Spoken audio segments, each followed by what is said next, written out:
matanggal si VP Inday Sara para wala na silang kalaban. Ngayon, ang main case nila was the COA findings. Sabi nila, in confidential and intelligence fund, sabi niya, 125 million. Inayos na doon or nagkaroon na ng liquidation. Ito ho, para lang alam ng taong bayan, buksan nyo yung COA website sa ngayon. Madali nyo, i-google nyo. Hanapin nyo national agency.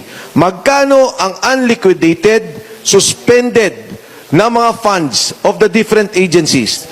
Department of Agriculture, 8 billion pesos. Suspended, unliquidated. Pagdating mo sa DSWD, 10 billion pesos. May investigasyon ba? May hearing ba? May tanggalan ba sa posisyon? Dahil wala namang impeachment yung secretary. Wala. Pagdating mo ng Department of Health, 9.5 billion pesos. Andyan no? Suspended, unliquidated. Pero nasa COA pa. Tingnan nyo yung the DOH. Nakalagay pa doon about 125 million expired medicines or about to expire. May hearing ba? May pandinig ba? So, pinag-uusapan pa lang natin yung mga ahensya dahil pinaparallel ko yung charges nila against the Vice President against the agencies of government. CHED, Commission on Higher Education, 300 million pesos. Andyan po, suspended, unliquidated. Sa pangkamalakiang issue, ang dami natin pinag-uusapan dito sa flood control, billion. 1.5 trillion pesos. Delivery, billion.